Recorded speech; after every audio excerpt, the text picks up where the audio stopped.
Welcome to the Model Car Hobby Headquarters Unpodcast with your host, Luca C. Now here he is, Luca C.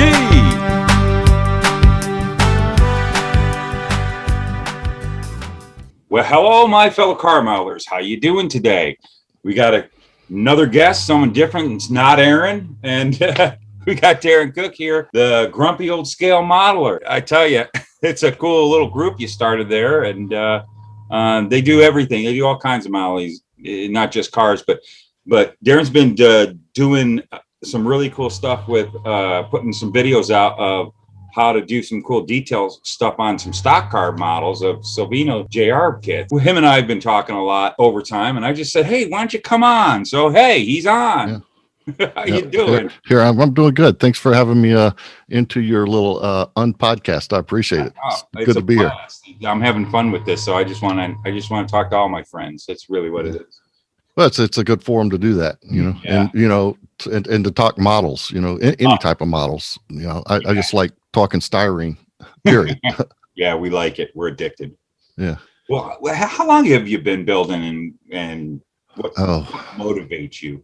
Well, I started as a kid. I remember my dad building kits when I was younger, and I think most of us probably started off like that. It was probably something that our dads or our bigger brothers or something like that passed down to us. But in this instance, it was my dad, and I built all through my teenage years and stuff, but ended up joining the military in my 20s and took a pretty long hiatus, like 20 years away. When you're moving around, it was just kind of hard for me to continue building. So I had a long break.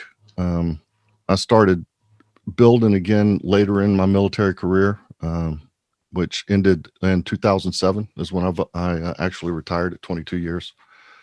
And once I moved up here to the Maryland area, I kind of jumped back in head first, and I haven't looked back. So that started with our local group here. I went to one of our local meetings and met some of the guys around, and they invited me in with open arms, and I've just kind of been plugging away ever since.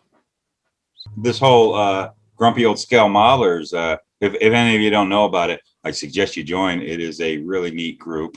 Thanks. A lot of how many members you got on it now? We are approaching 28,000 members. Wow. Yeah, it's kind of taken on a life of its own. And we do that with the moderator staff of 5. So it's the, Charles and the guys over there that are helping moderate that, including my wife. She's one of the moderators. My hat's off to them because they're really active, and they do a really good job of keeping the group up and keeping it alive. Yeah, that's it. It takes some work to do and make sure things keep on going in the right direction. And yeah, I mean, you know firsthand, right? Boy, do I know firsthand. But it's good, when you start having so many really good members that are a part of it, they even start to police the site and let you know. That's true. That's pretty good. And just, the whole thing is about keeping it positive, right? Yep. Yeah, it is. And, it's, I originally started it, I was kind of thought, well, we've all heard the quote, oh, the hobby's dying. Yeah. Oh, yeah. Well, that was kind of my mindset when I started. And boy, was I wrong. And I started that actually in 2015, and it just took off like hotcakes. Really? Yeah. So I enjoy it. I got to tell you, sometimes Facebook itself, I don't think I'd be on Facebook today if it wasn't for the group. Oh yeah. I don't want to disband that group. So there I sit. Yeah, I'm the same way. I did the Facebook group, not the group, but I did the Facebook thing, and then I left it, and then I came on later because of groups, and I don't really don't have a personal Facebook. I don't collect up the friends. I just do. All my friends are on groups, so we all stay together. The people that I know and have gotten to know you and stuff. And that's what's cool about this technology, how we're all getting to meet one another really face to face too. We can, like doing something like this. Yep. And but that's really the only thing I use it for. I don't really do I'm not on Facebook for my own personal stuff. So Yeah. No, it is a great medium to meet folks out there. And I've met some really, really wonderful folks through, not just the hobby, but Facebook. And I got to say that I don't think, I would have met the people I have in the hobby if it wasn't for it. So, we were just talking a few moments ago, like Rick Salvino and Jim Rogers and these guys. I talk to Jim quite often. Yeah. And I feel kind of bad. I haven't talked to him in a while. Work and stuff has kind of bogged me down, the real work. And COVID has really taken a toll on that side. But yeah, there's no videos out on YouTube here of late because of that. I actually, we had some family illness, and we lost my stepfather to it a couple months back. So hear that. It's been a rough, 6 months or so. So, yeah. But we're going to start moving again here real soon. That's good. Keeping it positive. Yeah, it's a crazy thing what's going on. It probably, because of all this, it's what's kept a lot of things alive with how we can't have the model shows anymore, and we can't really all get together anymore. Before it started, like I was getting ready to try to get a new model club started, and we were talking about getting a model show going again. And I really want to get a model show going here in this town that would attract a lot of people coming into town. And, that kind of put a hold on all that stuff. And I miss going to those things. I love going to model shows. You and me both. I'm about 45 minutes outside of DC, and we have within the year, there's five shows up here. MarauderCon, MosquitoCon, the Old Dominion Open in Richmond, right there at the Raceway. We have the shootout in Roanoke, Virginia. I mean, there's a lot of shows, and we haven't had any now in over a year. It's just crazy. I was totally a year ago. I was planning on this week. I was going to be in Salem, Virginia, in Roanoke, for a show that a lot of my old friends, because I lived there back in the early 90s, and I still talk to these guys, and I still have a really close friendships with a lot of people over there. And I was planning on going there to do this show that's been going on a long time, help them out, and just be a part of it. And the COVID thing ended it for this year, but hopefully next year we're going to be able to make it out there. Yeah, they were going to have the IPMS Region 2 convention there. We were absolutely planning on going to that. But there's some light at the end of the tunnel. We got news that JaxCon down in Jacksonville is on next month, so that's one coming back. And of course, the Nationals in Las Vegas is still a go at this point, and I think that's looking like it's going to actually happen. And there's a lot of people excited about that one. We're going to be there. It could be, that could be the one that is kind of the blast to get it all started. Back up again. Fingers crossed. Yeah, hoping that should be a fun one. We started kind of an offshoot of, well, I would say it's an offshoot of Grumpy Old Scale Modeler, because this is more of an offshoot of our local club here. There's three of us that got together. Of course, we started the Model Geeks podcast. Yeah. And we actually recorded episode 6 this morning, which will drop and be live next Friday. But we're going to be there with the podcast for Nationals. We'll be there all week. Cool. So it's going to be a lot of fun. Yeah, that would be cool. Yeah. Tell us more about that podcast. I popped in on, didn't I pop in on one time or? well, so that was that was one of our Facebook lives we did into the Model Geeks Facebook page. Yeah, that's right. That's what that was. And those are a lot of fun. We do those. We were doing them just kind of ad hoc.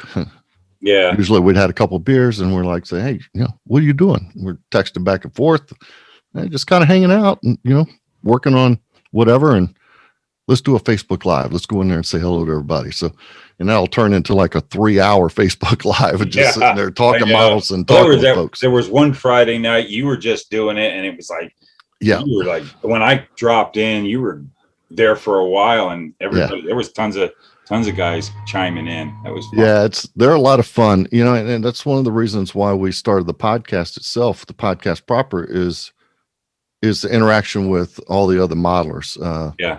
It's just a lot of fun, and we interact with people of all different skill levels and all different genres. I build almost everything. Well, everything but figures. I'm not a figure guy. I just don't have the talent for that. But you can see I've got mostly aircraft, but that comes from my career. Yeah. Of working on airplanes. I worked on F-18s for 20 plus years. So, oh, wow. Yeah, that would.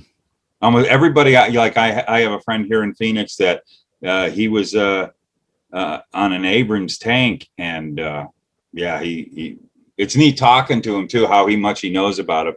Yeah, that's where his hobby goes. He's into tanks, and a lot of airplane guys. They're real airplane guys, and me being the car guy and years of.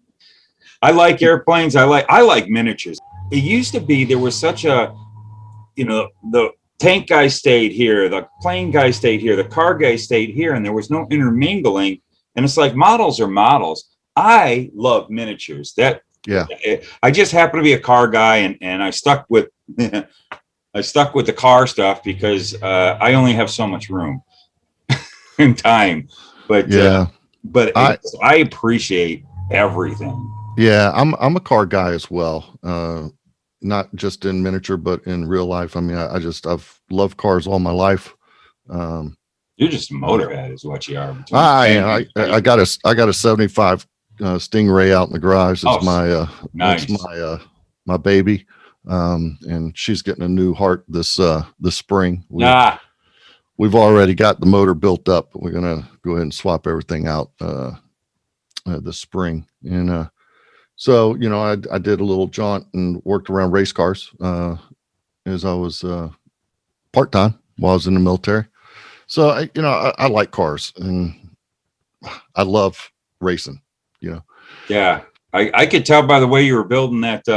Was the Monte Carlos, the Sabino's Monte Carlo, the 28 car. I like that the whole detailing of the grill you did. That was really neat. That was a lot of fun. That was my first Salvino's kit to build, and they knocked a home run with it. It was really a lot of fun to build, and of course, the power slide decals. You can't beat. No, beat that. They're just great, and they are good. It was a lot of fun. And actually, right now, I'm building the Tamiya Sauber Mercedes C9. Oh, you're doing that one? Yeah, I've got it on the bench here. Got all the motor compartment stuff done on it, and I'm working on the cockpit. But that's turning out to be a lot of fun too. I just got this thing that just entered my life the other day because Andy had to go ahead and order some of these, and they popped on a shelf, and I had to own it. And now I'm like, this is something that's been gnawing at me for years, and getting a hold of the Fujimi one, of the 917, because I have a couple other ones like the Heller one, but everybody said, don't get the Fujimi, build that. Well, finally I got one, and I'm been eyeing it. I'm thinking I want to play with it. Yeah, it's something different. Yeah, I do that too. So in the Model Geek realm, there we call that a squirrel. Yeah, and they come flying at you from all sorts of different directions. Yeah. I had to put my squirrels away, as Scott would say, my co-host. I have an F-18 up here and an A4, and I got an F-14 over there. And I was finally like, I've got to get this C9 built. So it's put everything away. I can't have any distractions. I want to get through this. It's a lot of fun. That's the heartache of this, the distractions, because it's like I've got this Porsche 911 that I pulled back out because it's just this model that's been haunting me. I started it 7 years ago, and I'm really just about there. And I sit down, and then all of a sudden there's something that takes my attention away. It's like, no. This has to get done because this model's driving me out of my mind. And in the sense of the model's been a blast to build, but I put it away a while ago, but it's one of those ones that were always on my mind. I don't know if you've ever had that. Oh yeah. It was one that I want to finish it so bad. So I got the and I kind of went my love of airplanes. An idea kind of sprouted when I was deciding on the color. Was I have been a World War II Corsair. When I was a kid, I watched Baba Black Sheep, and that was I've got the DVD in the player upstairs. Yeah. Oh, Baba yeah. Black Sheep. I don't know how many seasons I've got up there on DVD. Oh man, I would love to. I haven't watched it so long. I might have to get a hold of that. I was just so fascinated with that airplane, and my dad was a Pacific War, World War II Marine. And he remembered the planes, and we would watch that show together, and he'd talk about them. And it was that blue. And I remember I never got to see, I've never seen one in person, but one day I saw a Hellcat, which was painted that blue. And I remember finally getting to see that, at least see that blue in real life. And for some reason, because like the interior of this car is all white, that blue popped in my head. And I gave Andy a call. I go, do you have any Corsair blue? And he said, well, of course I do. Yeah. I jetted down there and did it. It's got a little bit of everything. Yeah.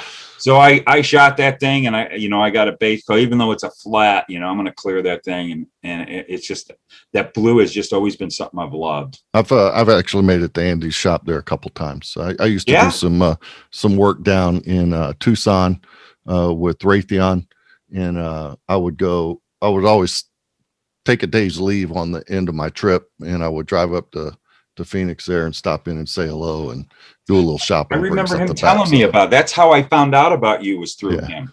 Yeah, that's right. Yeah, he told me about that. So I've done that, and he and we chat every now and again on the old face box back and forth. And I think he was saying that so are you going to be going to Vegas? I know he was saying he's going to be making a trip up. Yeah, we're all talking about, there's a whole bunch of us going up to Vegas, and definitely want to do that. Hoping that it happens, and hoping that it's good, because I know he's gonna, it's his whole group deal. There's tables involved and stuff. Yeah. I'm just gonna go up there as a freelance. Well, I know John Geigel, and he with Masterpiece Models, and I know y'all are sharing y'all got like 10 or 12 tables there, or Andy does. Yeah. I was talking to John just the other day about the Vegas plans. It's just going to be a really good time. Like I said, we're gonna be there all week, and we have a table that we're going to have out in the main area, the lobby area between. Oh yeah, doing your podcast. Yeah, so we're gonna do some walk around Facebook Live stuff at scheduled intervals into the Facebook page, and we want to talk to some folks. I asked Andy if, maybe we could have 10, 15 minutes just to kind of chew his ear. We won't be doing that live. We'll record it and, of course, do it into the podcast. But we have a lot of really good plans. It's going to be a lot of fun. Yeah, that'll be neat. And if it's anything like, the 2018 one that was here was really, really neat. And I'm sure this Vegas one's going to be, one's going to be just gigantic. It's going to be fun. Everybody's going to be pumped. If this totally happens and everybody's free to come, it's going to be pumped. I think everybody's going to be all happy. We discussed this just the other day, my buddies and I. Think about, you got almost 18 months, 16 months of no shows, and people are building like crazy. Mr. Tamiya was talking about they're having a hard time with keeping up production numbers because of the demand. And I'm sure Andy could tell you some of the paints and stuff they can't get. I was talking to Tamiya USA, my friend George over there, and he was telling us that, they're trying to get their paint levels back up to pre-COVID stock levels. It's just been, a rush on hobby supplies. There's a lot of folks jumping back into the hobby. Oh yeah. And, And, I talking to Rick Savino, he and Jim, they both have been telling me, they blew up this year, and he was telling me, because he knows he's buddies with the guy from Atlantis, who they have Mobius now. They exploded. Andy himself and there's other hobby shops that I spoke to that, they've had record year. But the thing is I think if there's a positive thing to this madness that we've had over the past year for our end, for this hobby, and I'm sure it's happened in other hobbies too, is with that explosion and new people coming in. I think when things get back to normal, I don't believe they'll leave. I think this momentum is going to keep going because I you know, once this stuff bites you, you can't get it out of your veins. Yeah, no, I'll agree with that. I think you're right. You know, I have a friend of mine down in Jacksonville. One of the episodes we did was jumping back in the hobby. That's what the topic was, and it came from my friend Steve down there, who had asked the question. He emailed into us and asked, you know, basically, what's changed and what do I need to know jumping back in the hobby from the 70s? And that's a great topic. So we jumped into that one, and you know, here he is. He texted me after the podcast aired, and he came out and he said, "Look what I found up in the attic," and he had all his old kits and all his old stuff, you know. Man. So my point is, is people jumping back in. It's just like you said, you get that bug, and then you get in there, you do it, you start learning new stuff, and next thing you know, you're hooked again. And so I agree. I could see that happening as well. Yeah, I went over to Andy's the other. It was yesterday. It was Saturday, which is always his busy days. But I'll hang out with him and we do our gabbing. But the people that are rolling in and out of his store, and I see new faces every time. Yeah. See a lot of the same old guys constantly coming in. That's one thing I wish we had down here is a local hobby shop. They're gone. I mean, we have one Star Hobbies that's in Annapolis, Maryland, but you know, that's a hike. That's an hour and 15-minute drive to get there. And really their plastic section is starting to dwindle away. They're in more of the railroads and the RC and all that stuff.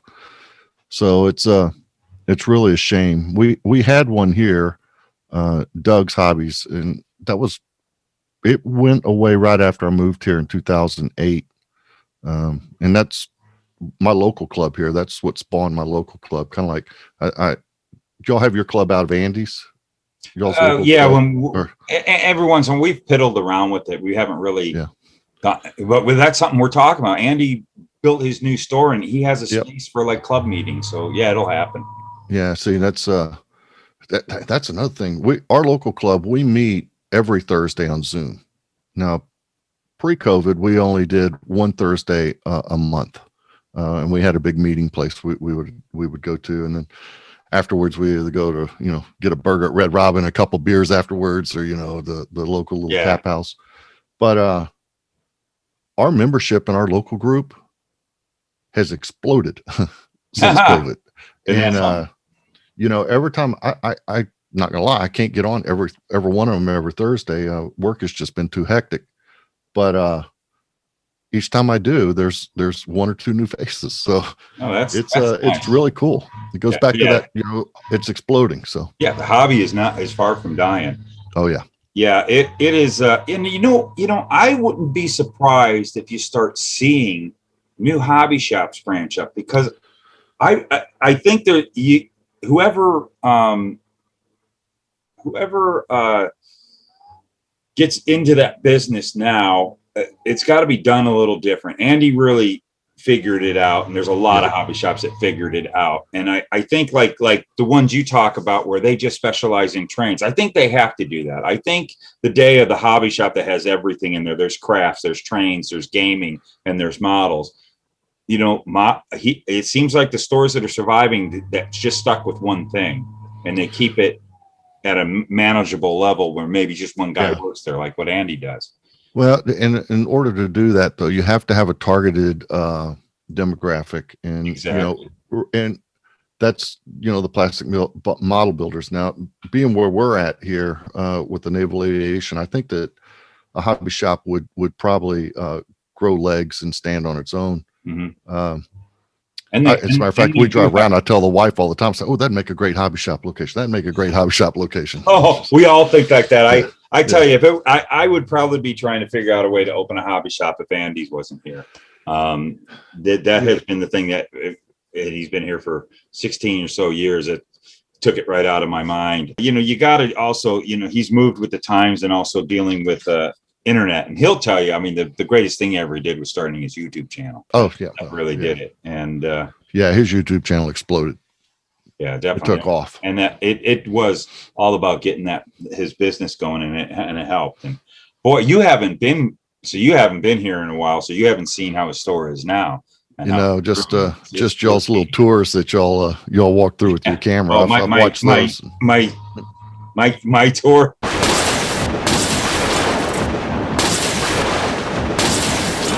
Can you see it, or do you have to take a break every once in a while? No, I can kind of gag my way through it. No, I'm kidding. It's not too bad. Yeah, what I got to do, I got to redo that one of these days. I'm gonna have to go back over there. I've been over there a bunch of times since then, but I am fortunate. But I drive by. I really do. I drive by a hobby shop to go to his. I've been doing that for 16, 17 years. I actually have another one, and they have been around for a long time. I'm not gonna say nothing bad about them or anything, but Andy, it just was, I always was one to just grow roots into something. I stay pretty loyal. There's nothing wrong with that. Yeah. And there's he is a better hobby shop than the one that I drive by. He actually is. It is a better hobby shop. And I know, and there's so many people like you don't have that. And it's like, it would really be nice to start seeing some I really do. It would be cool if maybe they figure out a new way to do it. But I really think that this industry would sustain a little mom and pop shop almost anywhere in the country. Like it used to. I wouldn't mind doing something like that after I retire. I got a few more years. But that would be a good retirement, business after I'm done. We'll see. I know that Scott and a couple of us have talked about, the possibilities. But it cost a lot to get into it. And that's the one thing. He kept his store so good. He always said, keep the shelves filled no matter what. He says, you invest the money into it. It's money there, but it'll circulate and keep coming back. So, just keep this. It's hard. A lot of guys open up a shop and they can't keep those shelves filled. There's nothing worse than any type of store. You walk in and the shelves are half empty. It puts a downer on it. You don't want to go in.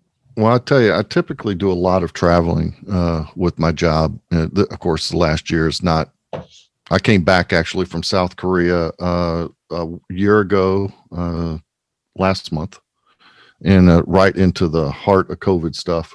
And I haven't been anywhere since. But no matter where I am, it could be in Pittsburgh or it could be in Koblenz, Germany. It doesn't matter. I always try and find a hobby shop, and I always go to the hobby shop. I always buy something. It could be some sprue cutters, or it could be a bottle of glue or something. But I always buy something, and I always check in on Facebook and put it into Grumpy where I'm at. Boop. Yeah, just checked in. Exactly. That is cool. Yeah, I definitely I can't, except Andy's. I can't walk into a hobby shop and walk out without buying something. I always walk out of his place. That's an ongoing joke between him. But I'm over there so much, and we're friends, and I go there to hang out. But even I didn't. The other day I went over there. I really wasn't planning on buying anything, and hey, these Porsches. Fine. Yeah, it's an illness. Yeah. But, no, you definitely, just to show any kind of support, whatever you can do when you walk into those places. How can you walk out without picking something up? A file. It is an illness, and if you look behind me, my name is Darrin, and I'm a hoarder. So it's one of those things. It's a second hobby, collecting. Yeah, there we go. Let's say that. Let's go with that one.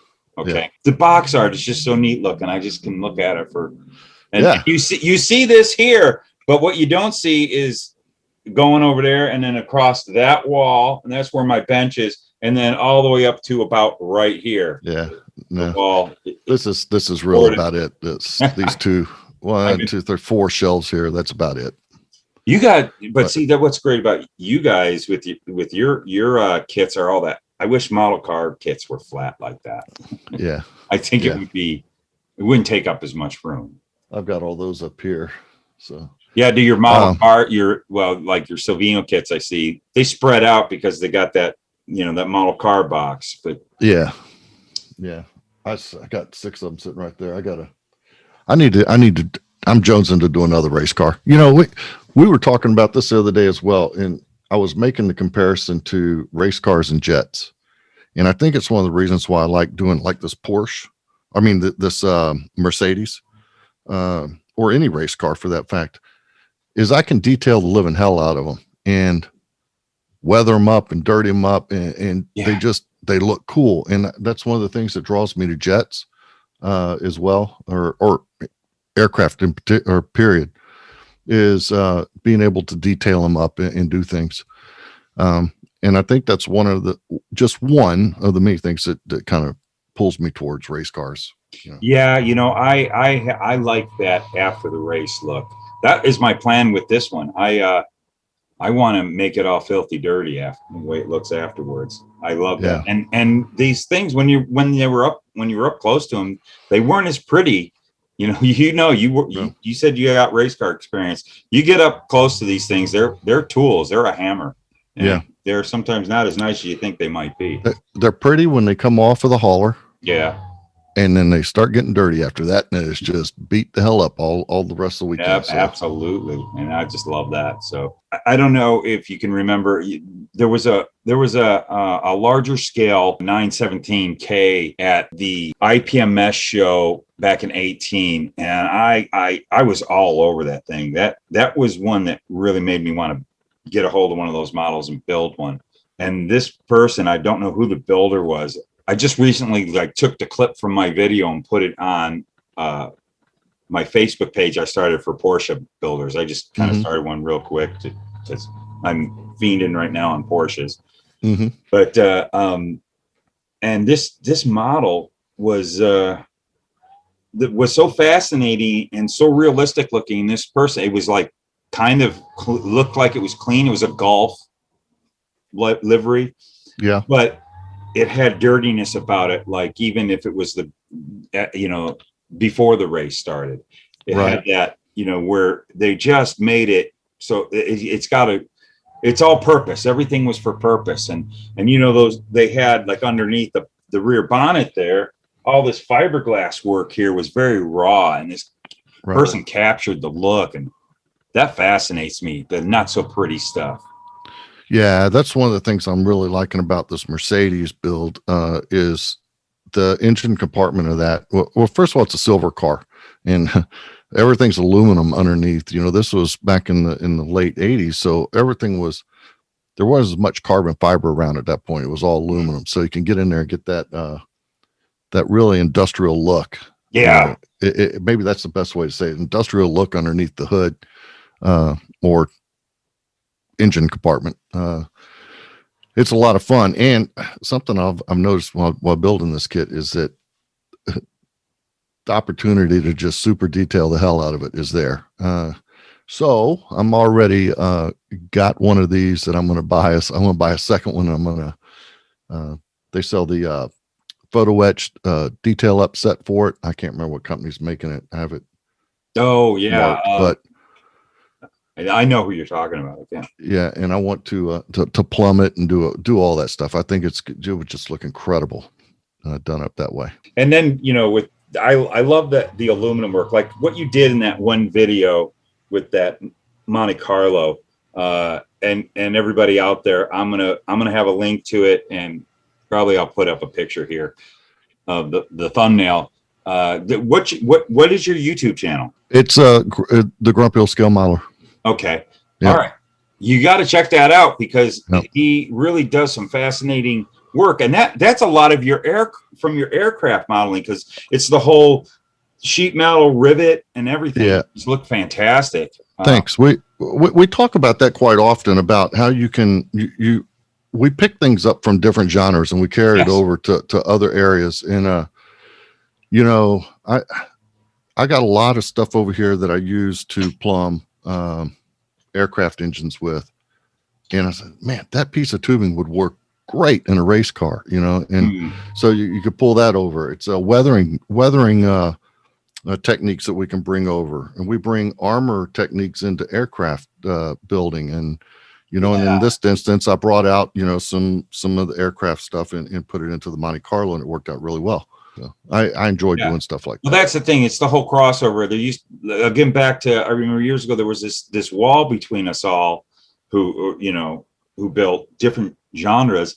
And I always had said, but if you check out some tank builders, you're going to pick up some stuff. You check out some armor guys, you're going to pick up some stuff to do on your cars. And I had a friend of mine who he was starting to want to do a little bit of a weathered looking race car. I said, you got to check out Andy's videos about weathering. And his mind, he just was like, nah, he builds tanks. It's like, no. Oh, you're not getting it. It's in scale. And finally we had a show, and it's like the epiphany happened where when I helped Andy put on this show that was everything. There was cars, tanks, and it was ship models. He saw the heavy detail in some ship models, and it changed his whole way of looking at things, and realized miniatures are miniatures, and we're all fascinated with the miniaturation of real life, and trying to create something that looks, it tricks the eye. That's the fun thing. Yeah. And there's nothing I love more than, when we used to get together over at Andy's, it was a bunch of airplane guys, tank guys, a couple car guys, and I just had fun with them guys, and learning things from them, seeing stuff that they do. Yeah. And that's like our group. Well, I'll say that we're probably about 90% aircraft modelers in our group. And that goes with the territory because of where we're at. This is the home of naval aviation as far as NavAir goes.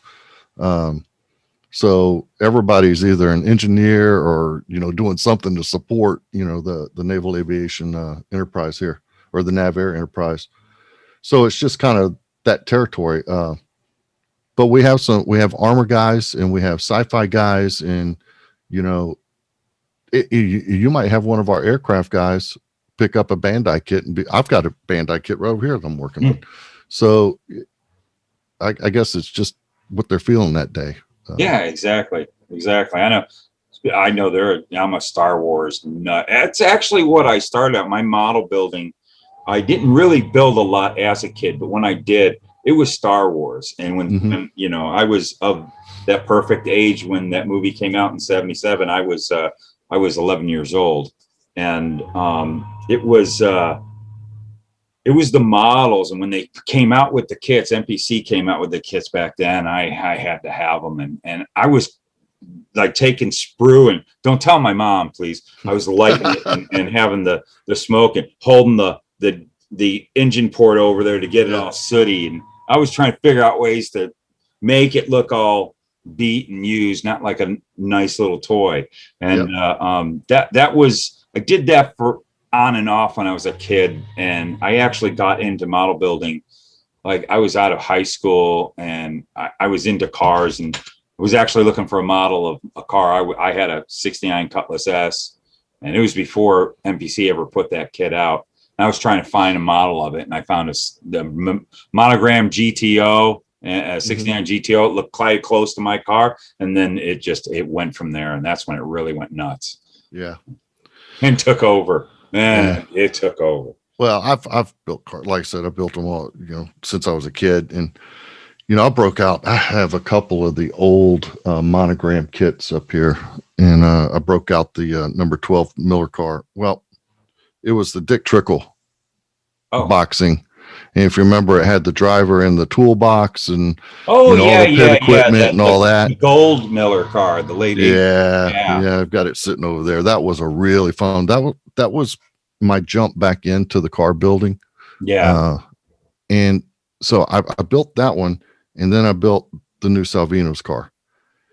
And here again, I'm going to say thank you, Salvino's JR, for what you're doing, because repopping those old monogram kits, and then their in-house design stuff by Jim is just amazing. And I can take one of the old kits, like that Miller car, that gold plastic was so brittle and hard. Yeah. The newer glues today just don't work as well as the plastics that, Salvino's is using now. And so not only are they helping keep that NASCAR side, that racing theme alive in the model building, but they're enhancing it at the same time. Yeah, there is a new technology in the I think I've talked about it before. You're right. The old kits were just, if I have so many of those monogram NASCARs that now I'm starting to build up even more getting these Salvino kits. It's like I want to build one of those over one of the old NASCAR, not because I want to, or monogram, not because I want to save the old monogram kit, but it's just better plastic. It's just better. Even the injection. I mean, the whole thing about it, for as old as the molds were, holy cow, did they come out nice? Those kits look. That kit is Miller car holds up to its time. That Miller car, if I look at it wrong, a part might flip off of it because it's just, the glue is so brittle, the plastic is so brittle. It doesn't melt and bond as well. From what I understand, even like in the late 70s, early 80s, a lot of the plastic companies were starting to use recycled plastic. I think that had a lot to do with it. I know MPC had a really bad problem with recycled plastic, where I've got a few MPC kits. They're almost unbuildable because you start sanding them and they start delaminating and almost looks like fibrous.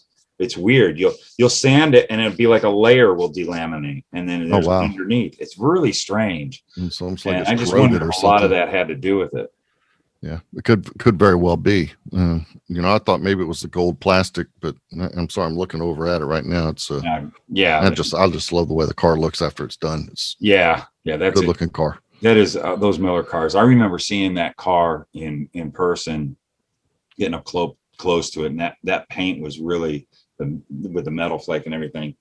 When you see those cars up close, some of them really, there's things that people don't even realize. Like, here's something from that time period. You remember Michael Waltrip's Pennzoil car, I guess in 90 at the Penn. I remember going and getting up close to that car. I was down in the pits at Phoenix, and I noticed that car had like a pearl to it. It wasn't just yellow. It wasn't metallic, but it was a pearl to it. Seeing Richard Petty's car in person no pictures or any TV ever does that justice. No. I tell you, I still think, I was just talking to a friend of mine the other day about it. He agreed with me when we've seen that car up close, a lot of the cars up close, that what they call vermilion. There's like a magenta in there or something. There is like this little hint of pink. I don't know if you've ever seen the car up close. No, I haven't had I've seen some of the Petty cars up close, not Richard's personal, the one when he was driving, but some of the Andretti. I remember when Michael Andretti was running for him, and so it modern day, not back in Richard's racing days. Yeah. Well, that was modern day too, but you know what I mean. Yeah, I get. Well, 92 was the last time you ran. And that was when I saw that, and I remember going to the museum and seeing the Charger and seeing. Well, I saw the Superbird and all those cars. That was really neat, and I think the Oldsmobile. But I could really tell. I remember.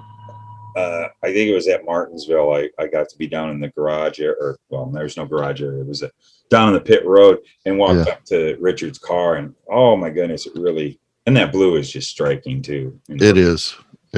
I've seen some tribute cars with that blue, that powdered Petty blue. It's I really like it too. I've tried so many times to replicate it in model form, and everybody, there's all kinds of different speculations of what it is, and there's good example, even I've heard a lot of guys, I think it's TS23 is very close to it. I've actually used it for doing STP cars. To me, it's TS23. What about Model Car World? Is it Model Car World or Model? I have MCW finishes, Model maybe? Car World. I've heard their stuff is very good. I tried Model Car World. I can't say anything about it because we're talking in the early 90s when they first hit the scene, and everybody is trying model car world out because they were purposely making team colors.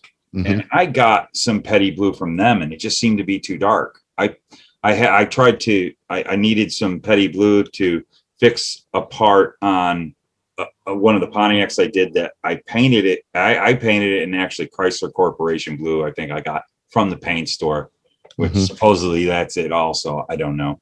And it was like way too dark, even if that Chrysler color wasn't really exactly petty blue. It seemed to be too dark, but I don't know.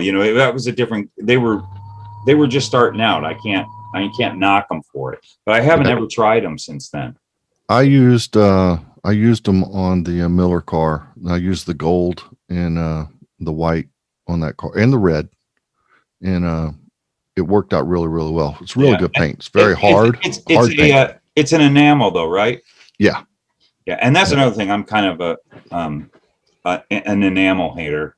I'm sorry. Are you? But I heard, I believe it was on one of Jim's little morning things he does on Saturday morning, and Jim and Rick had the current owner of that company, talking about some new product they're coming out, and I was like, now I'm interested. I think they're going to be doing some lacquer based stuff. Yeah, that'd be good. Yeah. I'm a lacquer guy, but I know they're doing something that it caught my attention, and I want a piece of that. I got to get some.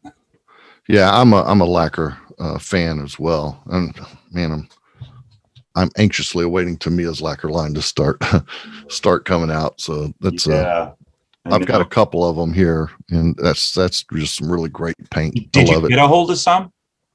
Yeah, I've got a couple bottles that I had to go overseas to get it. I did get a bottle from Tamiya themselves. I got the LP11 silver, which is just great silver. Yeah. And I got, I don't know, 4 or 5 colors. I ordered some off of eBay, and I got this red. Andy had gotten a bunch. Tamiya gave them to use on videos, and I was looking at all the colors. So I got to check pretty much all of them that are coming out, as far as looking at the bottles and seeing what he does with them. And they were I was like, I have to have some, but I saw this color, this LP50 was such a bright red. I was wanting a bright red for something. I haven't used it yet. And then Andy did an excellent video on how to thin these down. So yeah, I saw that. I'm gonna give that a try, because I'm really excited to try this out. So have you tried their lacquer paint out? I have. As a matter of fact, that's what I bought it for this Mercedes build. And I got some LP70 here. This is their gloss aluminum. Yes. Some LP11 silver, which is what I'm going to paint the car. Here's your LP6 blue,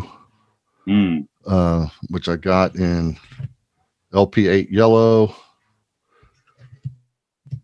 It's this, I don't think this is an LP paint. So it was kind of mixed in. Of course, I had, like I said, go overseas to get it. And then Tamiya sent me over a couple of bottles, another bottle of LP11. And I got another bottle here. I'm not sure what the color is. I have to look at it. But yeah, first thing I did whenever I got the Mercedes was get online and with the paint call out and order up everything that I don't have on my wall over here. I got a paint rack on the wall. So yeah, that was 2 more boxes. Oh boy. Of paint. And then of course I got the toolbox over here. That's got paints and it's just paint everywhere. I have when I moved into this house, there was a whole bunch of old kitchen cabinets that were pinned on the wall. A lot of them, they were really crappy, and I took a lot of them out, but I let 4 of them up, and I have 2 of them are just filled with all my paints. Yeah. And I need more room. Yeah. Well, I'm gonna build it. I'm gonna build in the store. So as you can see, my modeling man cave here is an unfinished basement. And I got a room back here on the other side that I'm gonna break ground on. We're gonna start closing all this in. My current job, which my daily work is done right there. I mean, almost touch the chair, but Ah, that's where I work all day. So I need an office. I have a feeling that from this point forward, that will be my permanent office. So break ground on the hobby room back over here. And one of the things that I'm going to be doing is paint storage. Absolutely. yes. Yeah, we collect paints as much as we collect kits. Yeah. Because every kit there's a plan for every kit there. I know you have a plan for every kit there, and you got to have the paint for it, so you get the paint and all that because there's that color. Oh, the plan. So I can break open just probably random any one of these boxes over here and open it up and say, oh, look, there's the aftermarket decal sheet. Oh, there's the aftermarket resin. Oh, there's the, because of the plan. Each box has a plan. Yeah. How many times though? Yeah, when I knew I owned something, looked all over for it, could never find it, some part or something, and then you open a box that you figured, I think I'm going to use it for this, and you did it 10 years ago, and I knew I owned one of those. I knew I had that decal sheet. I knew I had that photo etched Zing It. Yep. Yep. Happens all the time. I just recently found these really cool set of photo etched racing seats. I knew I had them. I couldn't remember what I did with them. The company had gone out of business. Lo and behold, I opened up a box just saying, hey, man, I haven't checked this kit out. Oh, there they were. Oh. Yeah, I do that. So the toolbox that was part of the plan, right? Is to put some of the aftermarket stuff that I buy, instead of putting it in boxes so I lose it, putting it in there so I can see it and I know where it's at. But I attempted that once. Yeah. I quickly ran out of room in this toolbox. So there's just no room in there to put the stuff. I know. I have every, it's kind of funny. Anytime anybody buys a new pair of shoes, and these are like pretty rugged boxes, and now they're kind of hinged. I got a use for that. Yeah. Or the little drawer things. I got tons of those. And I have a pegboard that, it looks cool hanging all your aftermarket stuff. I've got the same setup over here. I know exactly what you're talking about. Yeah. And my decals, I got this plastic box that I just have all my decals in. And I could spend hours I come up with an idea, and because that's my little guilty pleasure in this hobby is I have this thing for decals, and I just buy decals like a fiend, and I hoard. Even if it's like, oh, that's a cool decal, I'll probably find some use for it. And so I've got tons of them in this one box. I've always thought about organizing. Mm-hmm. That takes time, though. Yeah, I think that I'll sit there. Again, I could sit there for an hour, go through that thing. Yeah. I don't think it matters what genre it is you're building. I think we all do that. I've got over here, well, you'll see the little gray thing on top of my refrigerator here. That tub's got all sorts of NASCAR decals in it. Mm-hmm. And then I got another plastic tub with aircraft stuff in it. And, it's just, I'm a decal guy too. Yeah. I tell you what, I walk into a train store, I start thumbing through decals. I find stuff that I could use. I look at aircraft decals. I look at tank decal. I don't care what it is. I lose my frickin' mind on decals. I do decals. I just glaze over and turn into a robot when it comes to decals. Yeah. You're going to have fun in the vendor room then in Vegas. It does. If there's someone selling a whole bunch of decals, you're on it. When we have like these local swap meets here, and an old friend of mine, Tommy, knew, and he's been selling slick decals forever. And I'll probably spend more time at his table than anywhere else, because he lays out across 2 6-foot tables. He'll have notebook, the binder books, the 3-ring binder books, and just and Aaron and I will be doing that and nudging each other out of each other's way. Hey, are you done looking at that? I got to look at that. That's always my thing. I'm always buying decals. If I can find at the shows out of production stuff, and I may not even have a kit, but you never know. I might have a kit, and each box has a plan. So I have to think ahead sometimes. Can you remember every idea you ever had for every kit you have? Do you remember the idea you had while you bought it? No. As a matter of fact, I broke open a kit the other day, and I was like, oh man, look, I forgot all this was in here. I forget which one it was. Yeah, my buddies were over here and we were going through looking at boxes, and I think it was a P51. But yeah, there's all this aftermarket resin, and I was like, oh my God, I forgot I had this in here. See, that's what I was talking about. You get this stuff and you forget about it, or you had it and you can't remember where it is. Yeah. Or you think you dreamed that you bought it. Yeah, it's yeah, I have a problem. Well, I think if there's anything that we've figured out in this Unpodcast is that we both have a problem. We both have a problem. That's right. Definitely. Well, I tell you, this is great having you on here. It's enjoyable. I always like rapping with you. It's cool to. Yeah, it's a lot of fun. I'm glad you asked me. I know that we had discussed it several weeks back, and I know things just didn't work out, but I'm glad that we got a chance to do it. It's a lot of fun. Definitely. And this isn't going to be the only and last time you're going to be on this thing. Good. I look forward to it. Anytime. Well, thanks a lot. Again, everybody, you got to check out the Facebook group. I'll have a link down below the Grumpy Old Scale Modelers Facebook group, and your YouTube channel, right? Is the same thing, Grumpy Old Scale Modeler. Yep. He's got some great tips on there, and you got to check out him doing the grill on that Silvino's Monte Carlo. It is really, really a good video. Thanks. Yeah, thank you very much. I want to put one more plug out there to myself for the podcast. There, you guys. We're new. We're starting. We're up to episode 6, and we release once every 2 weeks. So this Friday will be episode 6. Will be out on all the podcast providers, Spotify, podcast, Google Podcast, all those. So right on. Yeah. Well, thanks a bunch for coming on, and I want to thank everybody for tuning in. Keep gluing your fingers together. Keep cutting that styrene. And we'll see you in the next video.